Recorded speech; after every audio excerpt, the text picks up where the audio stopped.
ಇನ್ನು nut bolt ಯುದ್ಧಕ್ಕೆ ಹಾಸ್ಯ ನಟ ಟೆನ್ನಿಸ್ ಕೃಷ್ಣ ಎಂಟ್ರಿ ಕೊಟ್ಟಿದ್ದಾರೆ. ನೇರವಾಗಿ ಸಾಧು ಕೋಕಿಲ ವಿರುದ್ಧ ಕಿಡಿಕಾರ್ತಾ ಇದ್ದಾರೆ.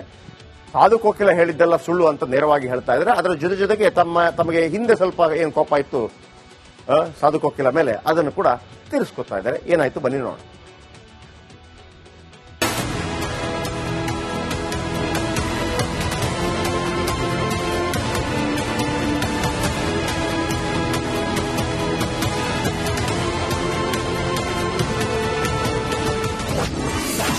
ರಾಜ್ಯದಲ್ಲಿ ಸದ್ದು ಮಾಡುತ್ತಿದೆ ನಟ್ಟು ಬೋಲ್ಟು.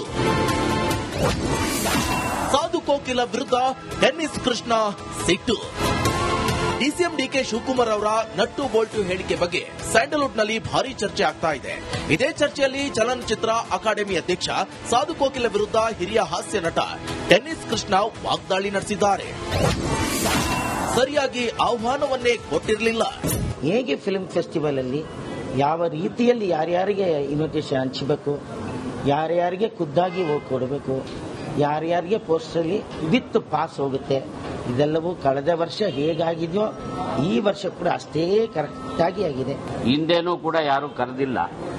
ಈಗಲೂ ಕೂಡ ನನಗೆ ನೋಡಿ, ನಾನು ಪಾಸ್ ಕೇಳಿದ್ರೆ ಯಾರ್ದೋ ಹೆಸರು ಹೇಳ್ತಾರೆ.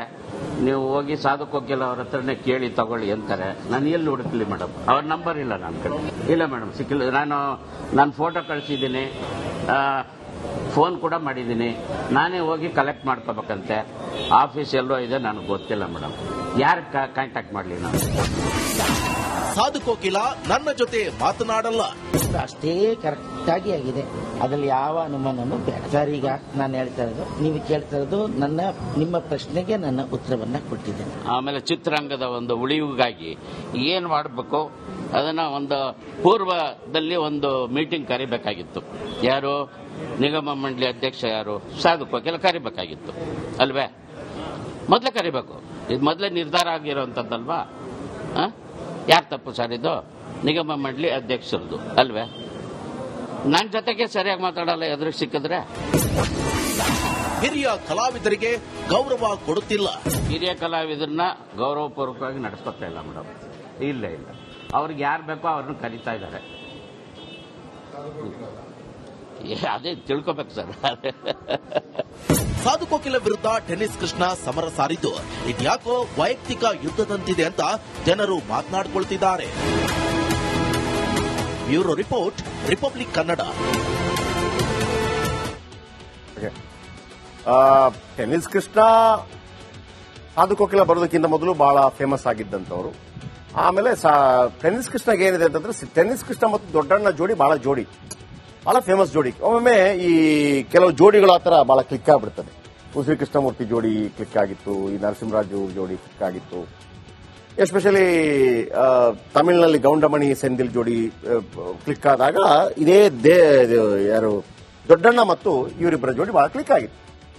ಆ ನಂತರ ಸಾಧು ಕೋಕಿಲ ಎಂಟ್ರಿ ಕೊಡ್ತಾರೆ. ಒಂದು ಆರೋಪ ಇದೆ, ಇದು ವೈಯಕ್ತಿಕ ಕೂಡ ಬಂತು, ಅದರಲ್ಲೇನು ತಪ್ಪಿಲ್ಲ. ನಾನು ಟೀಕೆ ಮಾಡ್ತಾರೆ ಅಂತ ಅಂದ್ಬಿಟ್ಟು ಎಲ್ಲ ವಿಚಾರಗಳನ್ನು ಸುಮ್ಮನೆ ಟೀಕೆ ಮಾಡಕ್ಕೆ ನಾವು ಹೋಗೋದಿಲ್ಲ. ಎಲ್ಲ ವೈಯಕ್ತಿಕ ಟೀಕೆ ಕೂಡ ಮಾಡಿದ್ದಾರೆ. ಆದರೆ ಒಂದು ಬರ್ತೀನಿ ಆ ವಿಚಾರಕ್ಕೆ. ಇಂದಿನಿಂದಲೂ ಸಾಧು ಕೋಕಿಲ ವರ್ಸಸ್ ಟೆನ್ನಿಸ್ ಕೃಷ್ಣ ಒಂದು ರೀತಿಯಲ್ಲಿ ಯುದ್ಧ ಆಗ್ತಾನೆ ಇದೆ. ಒಂದು ಕಾಲದಲ್ಲಿ ಅಕ್ಷರಶಃ ಮೆರೆದಾಡಿದ್ರು ಟೆನ್ನಿಸ್ ಕೃಷ್ಣ ಇಲ್ಲ ಅಂತಂದ್ರೆ ಪಿಕ್ಚರ್ ನಡೀತಾ ಇರಲಿಲ್ಲ. ಕನ್ನಡ ಚಿತ್ರರಂಗದ ಬೇಡಿಕೆ ಹಾಸ್ಯ ನಟರಾಗಿದ್ರು ಟೆನ್ನಿಸ್ ಕೃಷ್ಣ. ಅವರ ಕೆಲವು ಡೈಲಾಗ್ಗಳು ಗೊತ್ತಲ್ಲ, ನಂಜಪ್ಪನ ಮಗ ಗುಂಜಪ್ಪ ಏನೋ ಹಂಗೆಲ್ಲ ಒಂದು 2-3 ಬಹಳ ಫೇಮಸ್ ಡೈಲಾಗ್ ಇದೆ.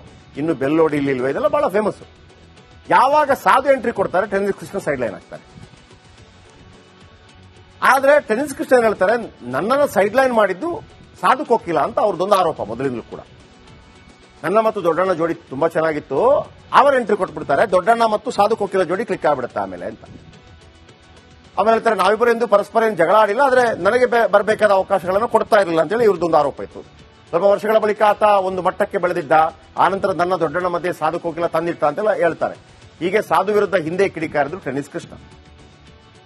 ಇದರಲ್ಲಿ ವೈಯಕ್ತಿಕ ಕೂಡ ಬಂತು. ಆದ್ರೆ ಸಾಧು ಕೋಕಿಲ ಒಂದು ಮಾತನ್ನು ಹೇಳಿದ್ರು, ಕಳೆದ ಬಾರಿ ಏನ್ ಮಾಡಿದ್ರು ಅದನ್ನು ಮಾಡಿ. ಫೈನಲಿ ಈ ಸಲ ಏನು ಸರಿಯಾಗಲಿಲ್ಲ. ಒಂದು ರೀತಿಯಲ್ಲಿ ಕಳೆದವರು ಮಾಡಿದ್ರ, ಮತ್ತೊಬ್ಬರು ಮಾಡಿದ್ರ. ದೊಡ್ಡ ದೊಡ್ಡ ಸ್ಟಾರ್ ನಟರು ಬರಬೇಕಾಗಿತ್ತು. ಸುದೀಪ್ ಬರಬೇಕಾಗಿತ್ತು, ಯಶ್ ಬರಬೇಕಾಗಿತ್ತು, ದರ್ಶನ್ ಅವರು ಬರಬೇಕಾಗಿತ್ತು, ಯಾರೆಲ್ಲ ಟಾಪ್ ಸ್ಟಾರ್ಗಳಿದ್ದಾರೆ, ದುನಿಯಾ ವಿಜಿ ಬರಬೇಕಾಗಿತ್ತು, ಆಮೇಲೆ ಯಾರು ಮುರಳಿ ಬರಬೇಕಾಗಿತ್ತು, ಶಿವಣ್ಣ ಹೆಂಗೂ ಬಂದಿದ್ದಾರೆ. ಇದರ ನಡುವೆ ನಟ್ಟು ಬೋಲ್ಟು ಲೂಸು ಟೈಟು ಅಂತೆಲ್ಲ ಬಂತಲ್ಲ, ನಂದು ಒಂದೇ ಪ್ರಶ್ನೆ ಸರ್ಕಾರಕ್ಕಾಗಲಿ ಚಿತ್ರರಂಗಕ್ಕಾಗಲಿ. ಈಗ ಟೆನ್ನಿಸ್ ಕೃಷ್ಣ ಕಷ್ಟದಲ್ಲಿದ್ದಾರೆ, ಅಲ್ಲಿ ಉಮೇಶು, ಹಿರಿಯ ಹಾಸ್ಯ ನಟ ಉಮೇಶು, ಆಮೇಲೆ ಅನೇಕ ಹಿರಿಯ ಕಲಾವಿದರು, ಪೋಷಕ ನಟರು, ಅಶ್ವಥ್ ಅವರ ಮಗ,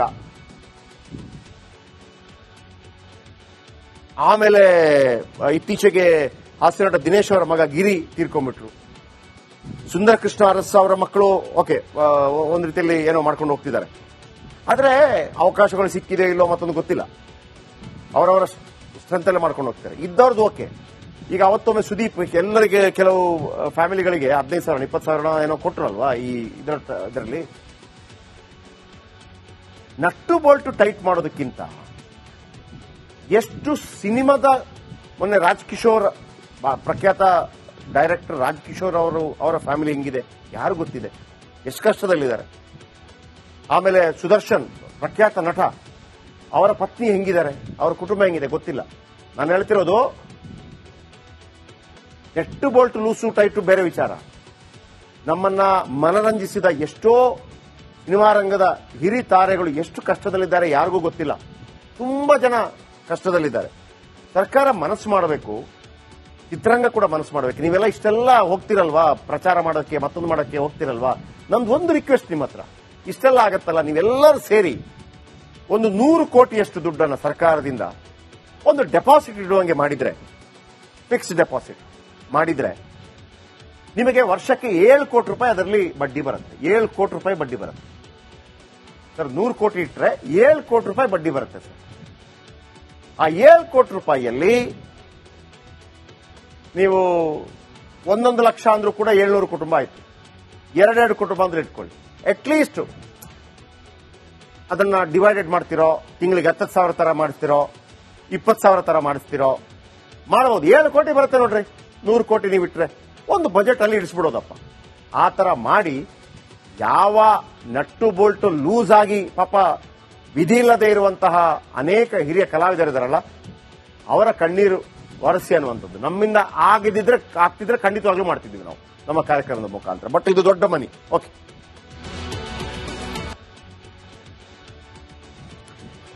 ಇನ್ನು ನಟ್ಟು ಬೋಲ್ಟ್ ಯುದ್ಧಕ್ಕೆ ಹಾಸ್ಯ ನಟ ಟೆನ್ನಿಸ್ ಕೃಷ್ಣ ಎಂಟ್ರಿ ಕೊಟ್ಟಿದ್ದಾರೆ. ನೇರವಾಗಿ ಸಾಧು ಕೋಕಿಲ ವಿರುದ್ಧ ಕಿಡಿಕಾರ್ತಾ ಇದ್ದಾರೆ.